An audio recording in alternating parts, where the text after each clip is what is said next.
Lesson 2. What is your why? Self-discipline is about controlling your temporary urges to meet your long-term goals. The key phrase here is long-term goals. They are the reason why you say no to instant gratification and one of the most powerful tools to help you stick to your resolutions. Let's say your goal is to get healthy and lose weight. That's a fine goal, but it isn't powerful enough to resist someone tempting you with a piece of chocolate. It isn't specific enough, and it doesn't elicit a powerful emotional response. Switch it to something more specific. You want to lose 20 pounds by the end of the first year to fit into your sexy red dress or tailored suit. Use any piece of clothing that makes you feel good. Imagine how light and young you'll feel when you wear it. How happy and healthy you'll be while you're in control of your diet and fitness. And how proud you'll be of your efforts that have enabled you to achieve this goal. Now take a fresh look at that piece of chocolate.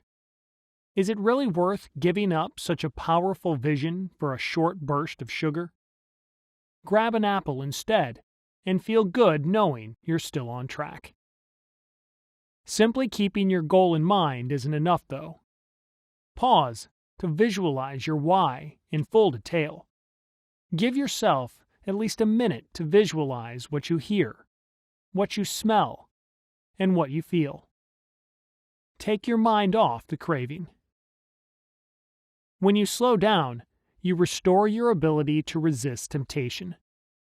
If you make an impulse decision when faced with a craving, your choice will rarely align with your long-term goals.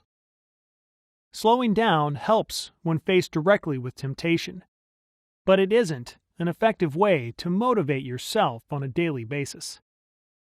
Oddly enough, the common approach of simply visualizing your goal is more likely to get you off track than help you get closer to your goal. To get the most out of your why, you need to know the proper way to visualize.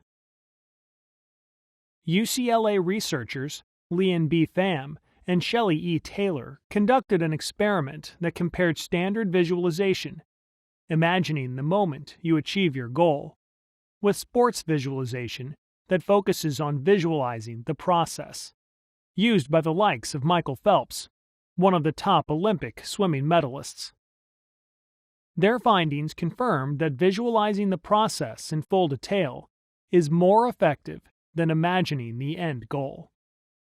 Visualizing your end goal produces dopamine, more on that in a later lesson, which lets you enjoy the feeling of reward without actually doing any work. Consequently, you lose the drive to reach your objectives. So how should you visualize your goals to stay disciplined?